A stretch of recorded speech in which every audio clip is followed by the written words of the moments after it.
I like to kind of just jump right into it, kind of keep the flow going, if you will, and kind of keeping the energy positive throughout the show and things like that. That Right. being said, welcome everybody to another exciting episode of Sundays with Son Izabrani. I am your host, Son Izabrani, where you already know it's easy like a Sunday morning. I do have a very special guest with me today.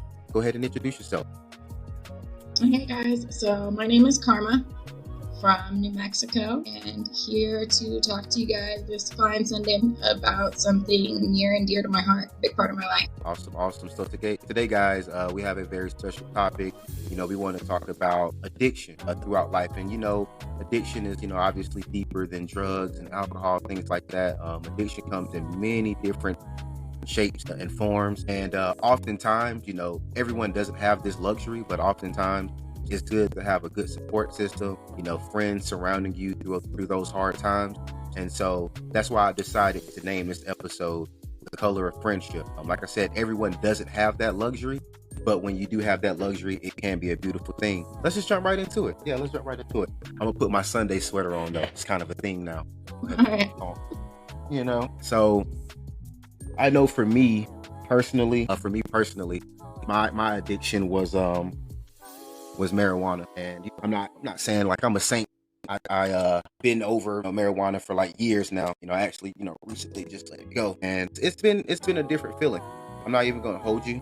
Waking up and not having that urge anymore, or not needing it to go to sleep, not needing it to kind of go through my day, things like that. It's a new feeling. It's a good feeling, but it's definitely a new feeling.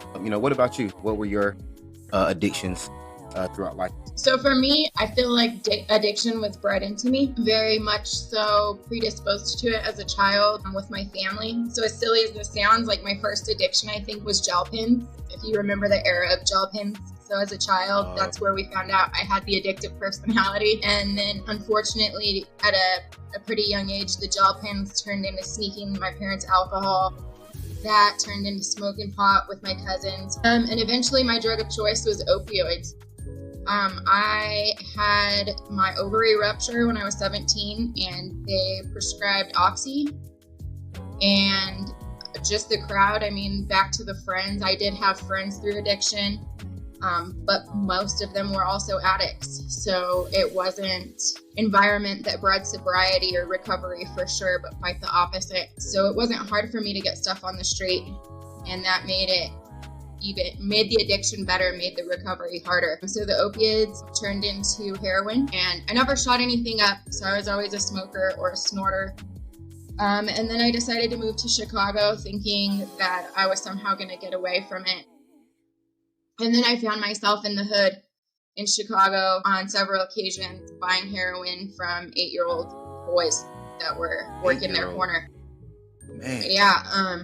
So I definitely made I've made a full circle of addiction. And for me, sobriety looks a little bit different. I do still smoke pot. I do still have a medical card. Here in my state, it's legal. I do still drink socially. Yeah. So for me, that's my version of sobriety, because I'm not doing the things that were my poison of choice, so to speak. And the place that I'm at now and the things that I do now don't really hinder any pieces or parts of my life or cause harm to myself or anybody around me. I agree. I commend you for that. I think progress is sobriety. I think as long as you're not where you were, I think that's big time progress. And let me backtrack a little bit. For my friends and my family members and people that I know that like they still smoke. Like this isn't like a personal campaign or a personal war on marijuana. Just because I took a step back from that life, I don't want my friends to feel like we still can't be friends. I don't want my family to still feel like we can't hang out and stuff. Like, if y'all want to smoke, that's cool. Like I can still be around y'all when y'all do that. That doesn't bother me at all. This was a personal mission for me. Weed does different things for different people, right? Different strokes for different folks. It wasn't doing anything for me. It was like I was the Afro Man song. Every time I had a goal in mind, I got high and I set that goal. And that was a problem. And it held me back in life. And I know everybody doesn't operate like that. Some people, they'll smoke weed and boom, the creative juices get to flowing. They're ready to go. Like for me, the creative juices get to flowing, but then I get lazy. Like I get tired. It's all here. Like I don't act on it. I don't go out and do anything. Like it's all up here. It's all in my mind. And that's what it was doing for me. Like I was coming up with all these cool ideas and all these goals. And then I got high. Right. I mean, the rest is history. You know, the rest is history. You guys heard the songs. You know, the rest becomes history. Yeah. I wanted to kind of jump into, you know, this particular video that I sent you earlier, and I'm gonna go ahead and I'm just gonna go ahead and play it on my end. I kind of want to watch it again myself. Sounds good.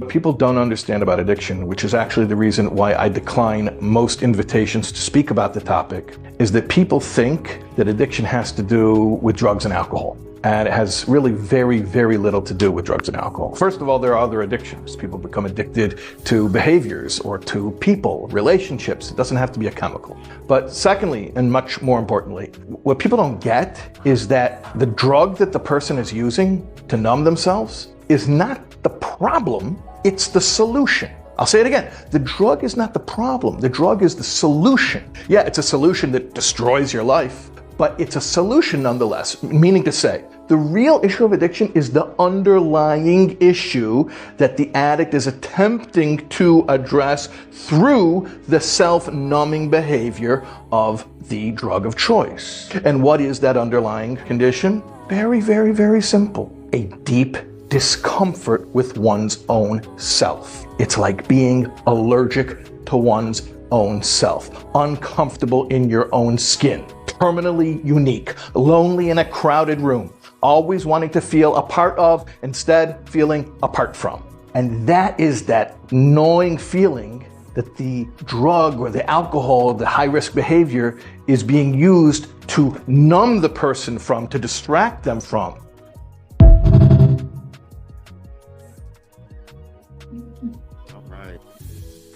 Yeah, man, he was it's over. Yeah, he was hitting some he was hitting some heavy topics. You know, I got emotional watching it a little bit. The part where he goes, you know, like I said, we already pointed out that addiction goes deeper than drugs and alcohol and things of that nature. You know, the part where he pointed out, you know, people and relationships and things like that. Like for me, the way that correlated with my marijuana usage was, I was always a very anxious and overthinking individual, especially when it came to my relationships and my friendship. And, you know, people would always say, just be yourself, just be yourself. But then, you know, I would get so much quote unquote pushback for being myself, passive aggressive insults, or, you know, just insults in general from people that, you know, I felt like was supposed to love me or like me. And so that would, you know, make my anxiety flare up and make my overthinking flare up. And so I thought, you know, hey, if I go smoke this blunt, it's gonna calm me down, it's gonna help me clear my mind. But then it just made me more anxious, and it made me overthink more when it came to my relationships and my friendships. And so, like he said, it's the solution, but it's the solution that'll mess up your life even more. But in your mind, it's still that solution. Like, I'm feeling upset, let me go smoke this blunt, and now I'm happy. Now, because problem solved, right? Problem solved. I'm upset, I smoke, now I'm happy. Problem solved. But then when you think about the long run, the problem's still not solved. What's your take on it?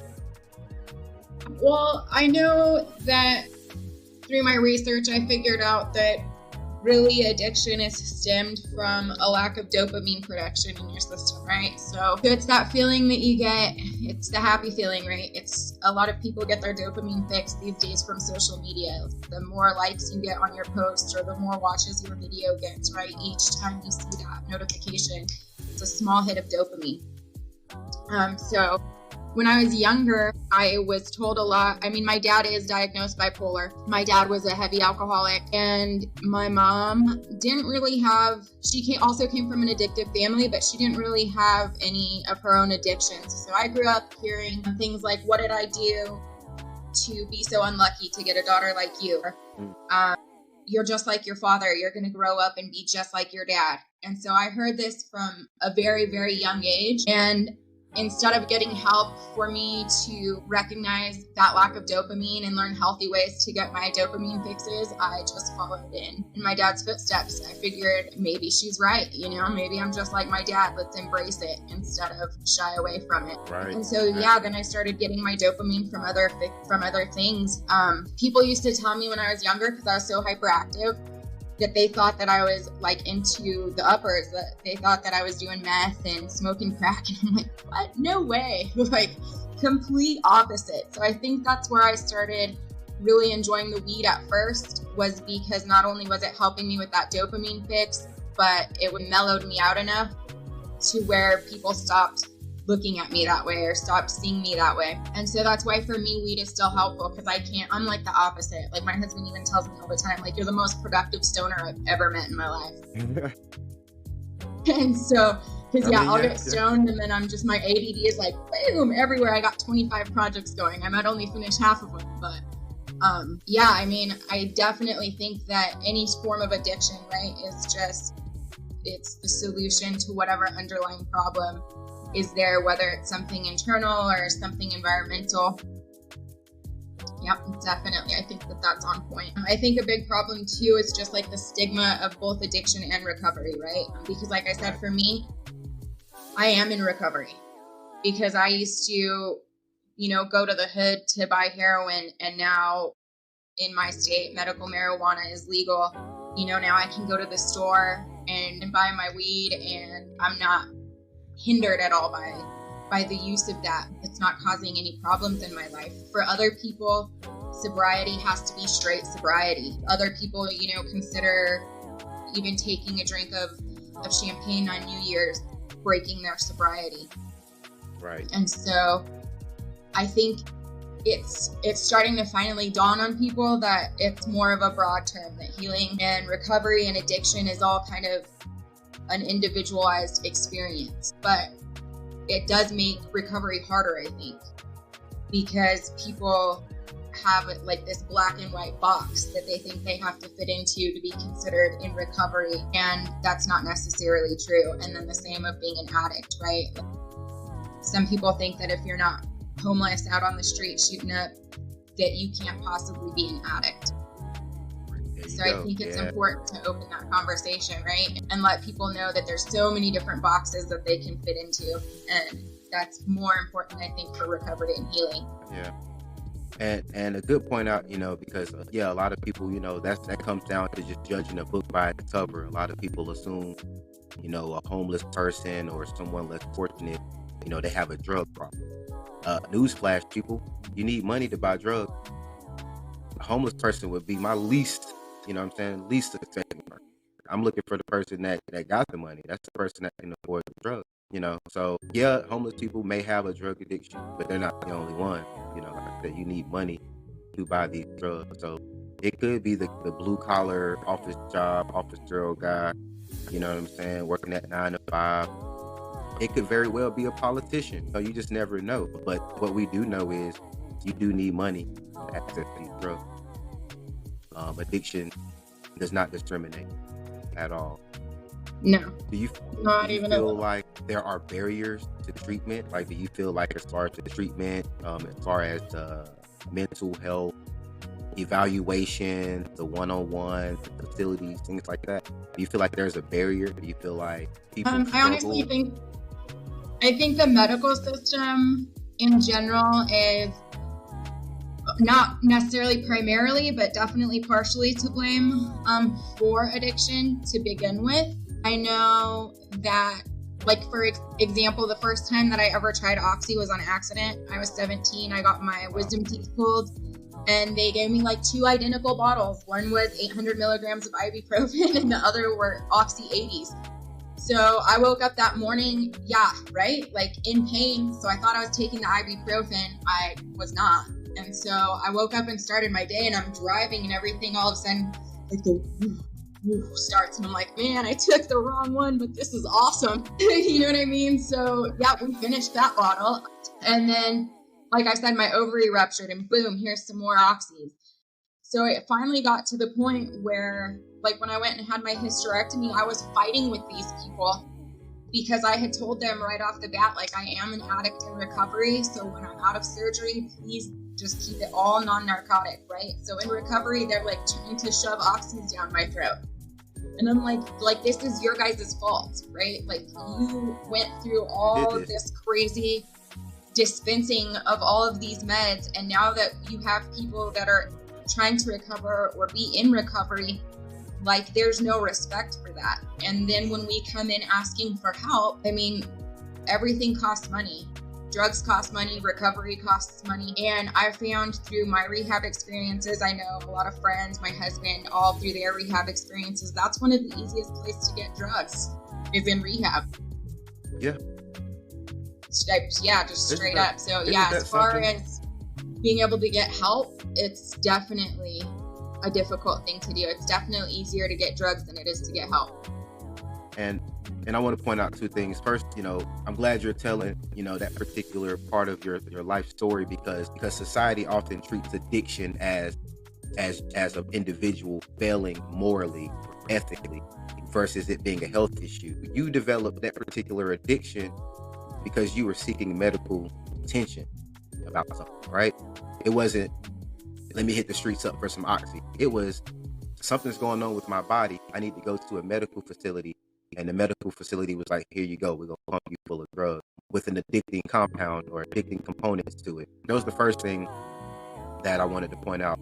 The second thing I wanted to point out, isn't it funny? Like, that's like you said, it costs for recovery, but you said also that it costs to be addicted. Ain't that something? Like, you're literally paying for your addiction over time. Like, you're paying for it. Nobody bought my weed for me. I was buying that weed. So it's just funny to look back on that, like, man, a little bit self-inflicted, a little bit, just a little bit, what I mean? Like, yeah, occasionally I would get, some marijuana from free from time to time, but we all, like I said, nothing in life is free. You're paying for it in one way, shape, or form. And for me, that was addiction. I was paying for it with my life, my time, my energy, where I was putting my attention into, things like that. That's what I was paying with. It ain't always a financial stigma to it. Sometimes you're paying in other ways. Like I said, you're paying with your time. It's 24 hours in a day. And, I would spend 12 to 15 of them, smoking, or at least looking for that next one. Out of the 24-hour day, half of it for me was either spent smoking or looking for the smoke, right? You know what I mean? When I could have been going to the gym, I could have been, let me go swing by my mom's house, let me go swing by my dad's house, see what they up to, that kind of thing. I would use lunch break, you know what I mean? Yeah. Like, when you look back on these things, you think, man, like, I'm supposed to go, let me go get some food, you know what I mean? But I'm trying to go get this fixed, and I'm supposed to be going to go get food, you know what I'm saying? So you look back and you kind of just like, you chuckle a little bit. And that being said, I want to transition into this next video. Transition to this next video that I also sent you. It was a lady, she was pretty much speaking on her addiction to marijuana. For me, she pretty much trying to hit it on the nail for me, at least for me. So what now? I said she kind of summed it up for you. Yeah, I mean, she pretty much just she explained me. Like, she explained me. She word for word, bar for bar, how I was feeling versus how I'm feeling now. Like, setting these personal goals, on this personal mission for myself. And so we're gonna go ahead and drop that video for you guys as well. This is actually from her page, of the Atlanta hair doctor, aka Jasmine Williams. I do encourage you guys to follow her as well. I always try to give a shout out to anyone, especially if I use their video. I don't want the smoke. I don't want that kind of smoke. So let me find this particular video of her. Yeah, and as far as what you're saying about all that wasted time, it's so funny because I'm 37 and I feel like I actively and vividly remember maybe collectively about a solid 5 years of my life out of those 37, which is just crazy to me, I think. And when I sit and list all of the missed or lost or passed up opportunities that I've had within those 37 years, that's just nuts how much you pay. I'm telling you. Yeah, like that's what I said. You look back and missed opportunities, what ifs.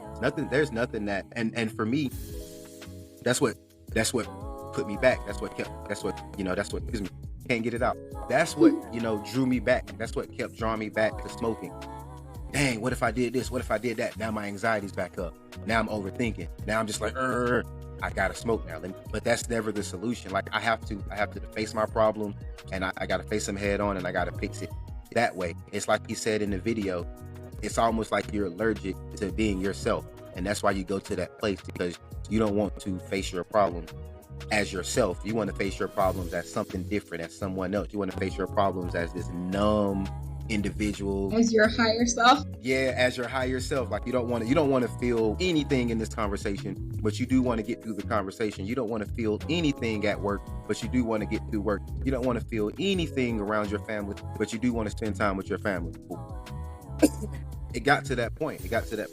So I finally got it situated, guys. We're going to go ahead and I'm going to share this video here real quick. Like I said, her name is the Atlanta hair doctor, Jasmine Williams. Like I said, I encourage you guys to follow her. She does have a lot of insight in regards to this particular topic. And, based off her Instagram, she's just a fun person. She's a fun person. She seems like she would be a good person, to hang around, be around, and that's always a good thing. So I'm gonna go ahead and share this, and so you can kind of hear what she has to say.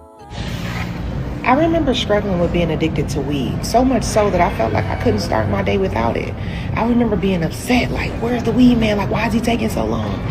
And then I got tired of that. I'm like, you know what? Like, I feel like this is taking control of me.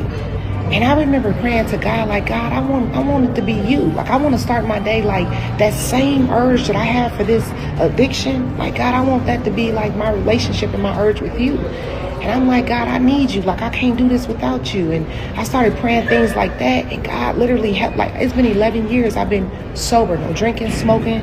And this is because I had to change who I was calling on. And so I asked my sisters today, who are you calling on? You might be struggling with pornography addiction, weed, drugs, pill. And let's be honest, don't nobody want to admit what they are struggling with. But I want to ask you, who are you calling on during that time? And there it is. Like I said, pretty much down to a T. Like, hey man, where you at, bro? It's been about an hour, bro. I'm trying to and you know what my logic was, when the weed man took too long. My logic What's was, that? let's go to a different weed man. You always have to have more than one. If you went grocery shopping, you went to Walmart and Walmart didn't have what you needed, are you going to sit there and be like, oh man, I'll just come back tomorrow? Or are you going to take your ass to another Walmart? Yeah, right. Definitely That's another Walmart. And that's what addiction is. Addiction is, I ain't trying to wait on you, bro. Especially when I know this everywhere, right? I'm going to go to another Walmart. No offense to you. I'm a consumer. That's what consumers do. Supply and demand. Consumers go where the goods are so they can consume. So if you out of stock, that's fine. But the person that got stock. That's how addiction was for me. That's how it was for me with marijuana. It was, if you don't got it, I'm just gonna go somewhere else. See, and I had I put myself into the dealing world so that I would never have that problem, which was just even more dangerous, because I could, if I didn't have it myself, I could call somebody else to get it and they probably owed me. So I got myself to a point where as an addict, I was very successful because I had myself in a situation where very few times were me or my homies dry. But as a person that wanted to go into recovery, it was definitely the worst situation that I could have put myself in. So yeah, I mean, I don't know, for me, I didn't really have like any great epiphany until I moved to Chicago. And I remember that I was dope sick, or about to be dope sick. And I was thinking, like, I'm just gonna push through this. Like, I'm just gonna go eat and go grab a couple beers, then I'll be okay. So I go to this little spot like down the street from my apartment, and man, the dope sick hit like right as I sat down to order my food. I remember having to just run out of the restaurant and go back to my apartment and die for the next 2 days. And that was my breaking point. because I was like, you know what? I do not like feeling this way.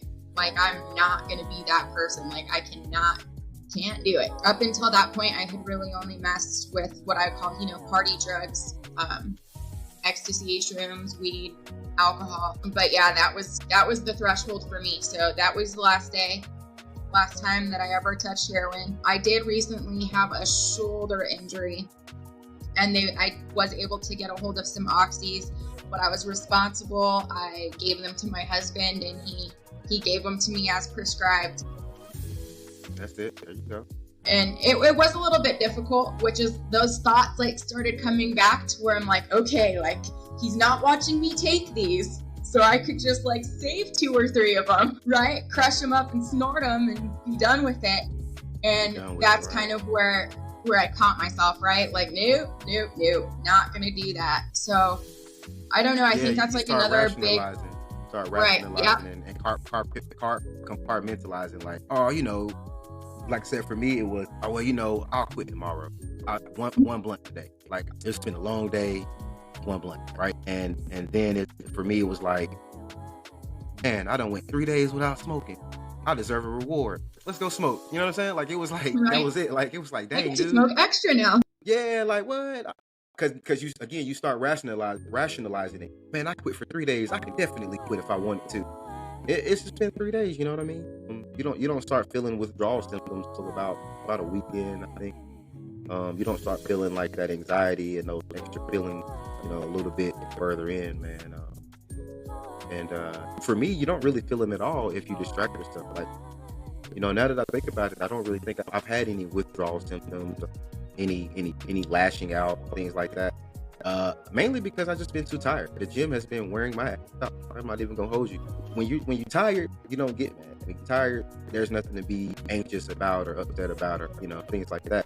You're just tired. You're just chilling. You're relaxed. And then like she said in the video, I know this isn't the case for everybody, but just working on that relationship with God, or whatever higher power you believe in. Bottom line, you can't do it alone. Whatever motivation you need, find that motivation. But seldom can you get through addiction alone. I don't think I've ever seen anyone get through it solo dolo. For me, I mean, I had, just because like the crowd that I built around me, the structure of people that I built over the years were all fellow dealers or fellow addicts. So my personal experience was like my elementary school friends who chose to not take the same path as I didn't want to be my friend anymore once I was an addict, once I was in active addiction. And then all of the people that I was surrounded with while I was in active addiction didn't think I was fun anymore when I was sober. So I kind of lost my sober friends when I went into addiction, and then I lost that set of friends when I went back into sobriety. I'm a tattoo artist. We had a tattoo shop here, so I hate to go with the stigma, right, that everybody covered in tattoos are addicts or criminals, but a good majority of that is pretty accurate. And so I started feeling like I thought I was really strong in my addiction until the tattoo shop crowd started coming in, right? And someone might offer you a line for a tip, or somebody brings in a bottle for their session. And I started realizing that maybe I wasn't as solid in my addiction as I thought I was. That's where I kind of started realizing that, at least for me personally, that I'm always going to be an addict. I'm either going to be an active addict or I'm going to be an addict in recovery, but I'm always going to be an addict, because that rationalization always starts again for me. That temptation always starts again for me if it's right, especially if it's like right there being offered to me. And so I really, again, like how you're saying your God or your higher power, I don't know how much you listen to Tool, but I'm a big Tool and a big Maynard fan. And so he is quote unquote satanic, right? And the base satanic belief is basically just live and let live. Right? Like, don't cause harm. Don't go out of your way to cause harm to anybody else for what they are or are not doing, do or do not believe in. But if anybody comes at me, I will destroy them type of situation, right? And so that was my spirituality. That was my higher power. And music, definitely just music and art. Learning how, and I think it goes back to that same video, right, is being uncomfortable with yourself or being terminally unique. That was my favorite term that he used. But I had to learn how to sit with that, right? I could have told you like, yeah, I like myself. Like I would hang out with myself. But then when it came to it and I had to like really just hang out with myself, that took some work. Being comfortable with that, sitting with all of those ugly, raw pieces of myself and learning how to be happy doing it. That was a big part of my recovery. It still is. Yeah, for sure. So I want to ask you two final questions, because I know that both questions are going to go somewhere. Do you feel as though addiction is stronger in men or women? Because, you know, society has a particular expectation out of men. And I feel like a lot of times that can fuel substance abuse. You know, as a man, it's show no emotion. A lot of times, show no love. You know, love will get you killed type. You know, a lot of men, these are things, this is real advice given to men. Show no emotion. Be a man. Fight through it. Push through it. And oftentimes, guess how you push through it? Guess how you fight through it? You go seek that solution. You go smoke that blunt. You go do that line. You go do all these things. You go down that bottle. You know what I mean? Go get you a bottle of tequila, a bottle of vodka or something. And, you know, at the end of your day, you shut yourself in your room and you just drink it down because you're a man. That's what it is. And then you wake up the next day and you do it all over. And in your mind, it's not substance abuse. In your mind, you're not addicted. In your mind, you're just being a man. So do you feel like it's... Go ahead. Yeah. Sorry. No, I do think that's a very real thing. Well, and it's kind of crazy because, you know, generally speaking, men are bigger than women are, which generally means that you guys have a bit higher of a tolerance. And for those of you who don't, you're encouraged to, right?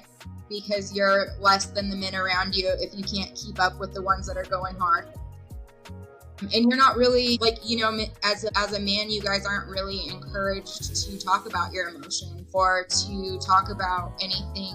Like, you guys aren't weak for being addicts, right? Men are encouraged, like, oh, the more you can drink, like, the more badass you are, the more you can do, like, the more savage you are. For women, it is a little bit different, right? Because we can, I think it looks more sloppy, I guess, on women, just in general, like, as a stigma, right? Like, a man can be stumbling down the hall drunk and it's kind of funny, whereas a female could be doing the same thing, but, you know, our body parts may be hanging out and showing to the whole world and we're falling off our heels and our makeup is smeared and like it just doesn't look as good on us. So I think there's, you know, different stigmas. I think sometimes females are like more encouraged to hide our addiction or to try to hide our addictions, whereas the same use in a man looks cool to the people around him, if that makes sense. Yeah, no, it makes perfect sense. And that's that societal expectation. That's kind of what I was, you know, excuse me. That's kind of what I was, you know, where I was hoping you'd go with it. You know, I have two jobs, and one of those jobs is doing security or doing bouncing for bars and nightclubs, and you pretty much nailed it. You know, you see guys, they stumble out the bar, they're drunk, and it's almost like, man, this was a good night. And all you hear is, all right, y'all get home safe, or man, get him home safe, that kind of thing. And then vice versa, you know, you see women, they stumble out the bar, you know, a little drunk, a little tipsy, and like you said, body parts hanging out, or they got to come out the shoes, you know, one shoe on, one shoe off, the eyelash might be missing, and society gives it to them, you know, even other women, you know what I mean? Either she's wrong for that, she shouldn't be, that's just so, that's classless, like that's so trashy, that's et cetera, et cetera. So yeah, definitely, I think that, you know, society's expectations, you know, out of men can definitely fuel that substance abuse. But like I said, a lot of men and a lot of people don't feel like it is abuse, you know, it's just being a man. And like I said, drinking competitions, smoking competitions, like who can smoke the most, who can drink the most. Let's go shot for shot, bro, shot for shot. You know what I mean? Those kinds of things. Yep. And so my last question, because I want to, you know, kind of rewind a little bit. We're not gonna go past that 8-year-old giving you drugs. We're not gonna go past that one. Chicago is. I always knew Chicago was different. I always knew Chicago was different. Yeah. So drug abuse and drug abuse and generation. You know, generation by generation. Because like you said, it always starts off as something innocent, like the gel pens, the Sharpie markers. It's always something so small that becomes this gateway into this life-changing event of addiction. It's always something so small. Smelling the, like I said, smelling the Sharpie marker, one of those Expo markers, just doing something childish and something kiddie-like, or well, childish and kiddie-like. Those still chemicals. That's dangerous, but not knowing any better, right. That's what it was. So, do you feel like addiction manifests differently across generations? Absolutely. I don't know. It's here in Albuquerque, at least. I know a lot of you know that. Probably know Albuquerque by Breaking Bad, right? And when Breaking Bad first came out, we were like mad because we were like, dang, you're giving us like such a bad rap, right? But now that there's like such a fentanyl crisis, unfortunately, Albuquerque is, I say it's getting very Breaking Bad-ish, because like back in like my day of heroin use, I was not proud of it. Heroin's a downer, so it wasn't really a party drug or a crowd drug for me. I always made sure that I was safe and usually alone before I would use, because the last thing I wanted to do is nod out around the wrong people, right? And so now we'll see people like at the city bus stop hitting their bubble. We're like, dude, why right there? There's like some bushes over there, you know what I mean? Like, so like back in like our parents' or grandparents' day, like I, to this day, have started finding out things about like my grandparents and parents' usage that I was like, what? No way. Because they kept it pretty well hidden from us, right? And then our generation still, again, like I said, we weren't like right out there on the street corner using, like we all still had enough sense to try to hide it.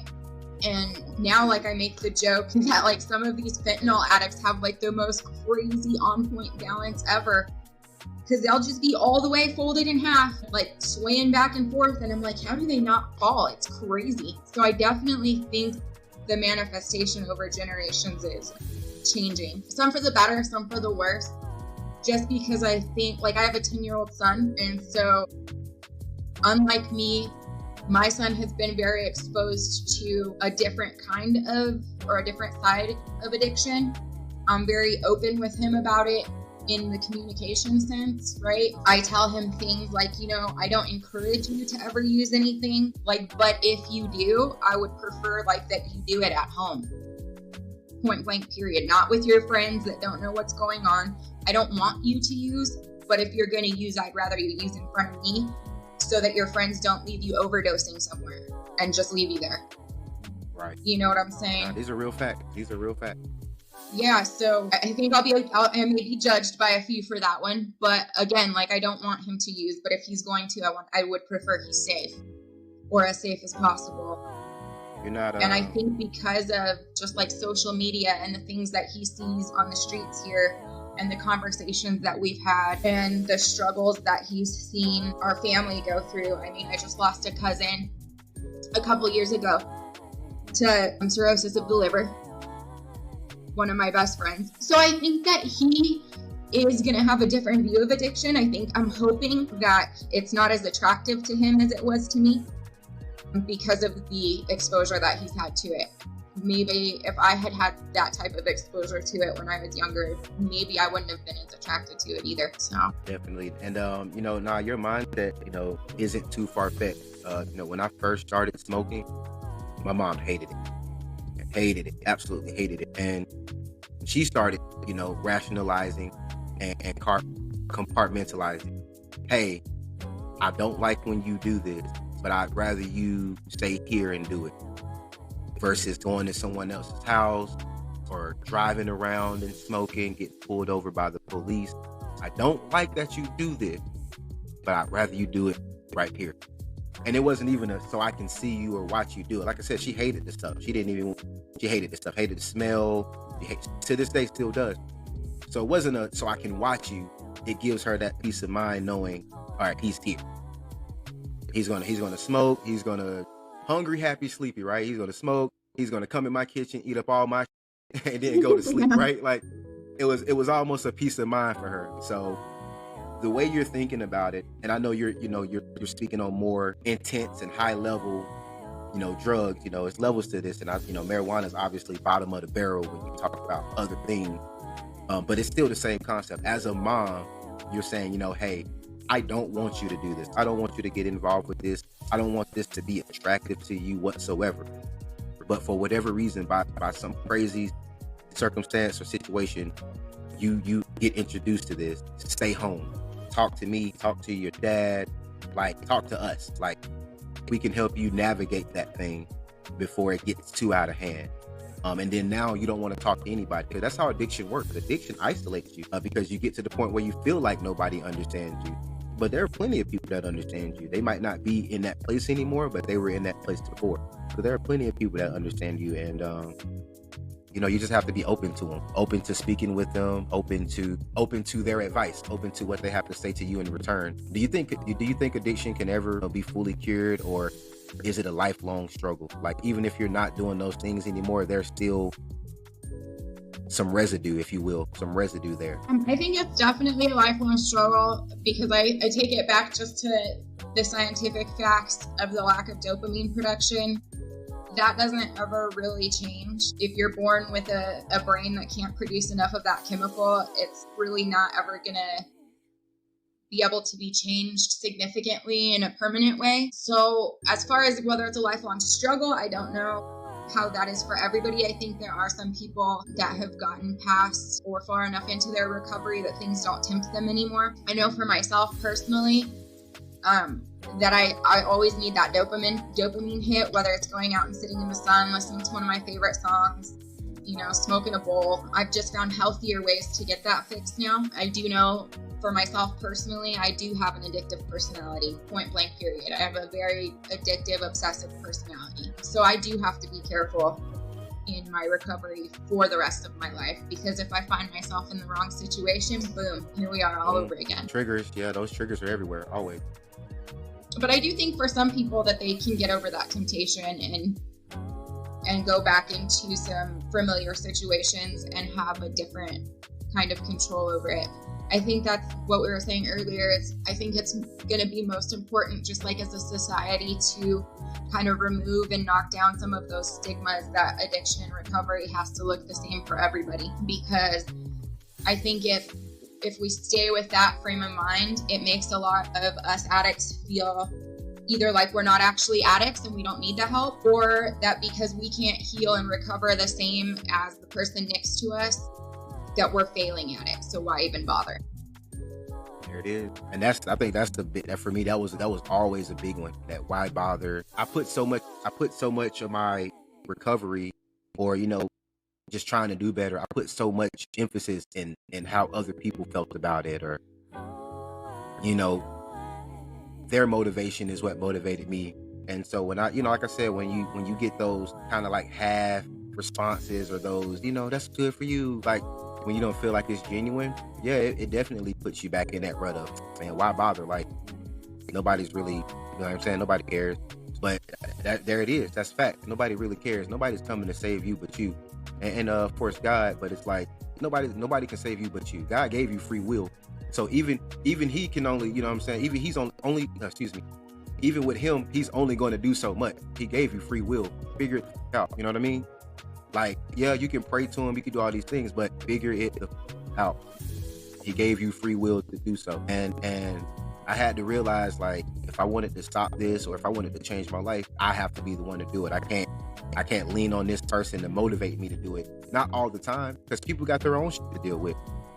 So you can't expect for someone to coddle you and baby you 24/7.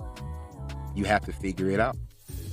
Plus, that's just another form of addiction, right? Like, if you are going to rely on a relationship or a job, or if you're going to rely on like any outside source for your recovery, you're going to fail, because like you said, that outside source is not always going to be there. And then what happened? There you go. You can't use outside sources, outside sources to motivate you 24/7. Motivation 24/7 comes from within, I think, especially if you want to be motivated 24/7. No one's around you as much as you. You know what I'm saying? Right. Like, yeah. No one's around you as much as you. So you have to figure out a way to be your own cheerleader. You have to figure out a way to be your own co-pilot, your own sidekick, and say, hey man, you got this.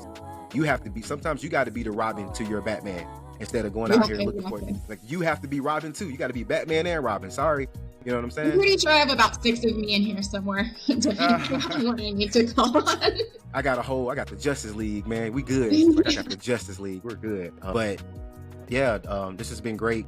I know you were sick, and we had to kind of postpone, and I didn't want to do this episode without you, though. I knew this episode was near and dear to your heart. This topic was near and dear to your heart. This is a topic that you came to me about. I try to I always let my guests pick their topics, and this was definitely a change of pace from what I'm used to talking about on this show. I know you've seen the past episodes and things like that, but that's what it's all about. It's all about real stories, real people, real growth. And I just wanted my viewers and my listeners to have something different to listen to. And like you said, you never know what people are going through.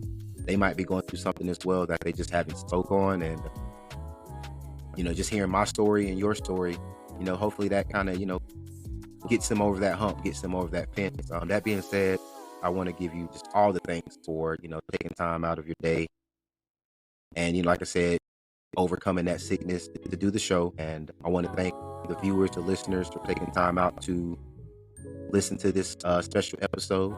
And of course, if you guys have any feedback, any engagement, definitely drop those in the comment section. Of course, you can always hit my DMs as well if you just want someone to talk to about your addiction and things like that, and just different ways to get over those types of things. Anything you want to say to the viewer? Well, definitely thank you for having me. I appreciate you waiting. I know we rescheduled a few times, so I really do appreciate that you waited on me, and thank you for inviting me. I hope that what I shared was helpful to somebody. And I will also forward you some of my socials so that you can share them in case anybody wants to reach out. Okay, awesome. And that being said, guys, thank you for joining us for another special episode of Sundays with Son Izabrani. Again, I am your host, Son Izabrani. A shout out to my special guest, Karma, and we hope you guys have a great start to your week. And as you always know, it's easy like a Sunday morning. Appreciate y'all. All right, thank you. I'll see you later.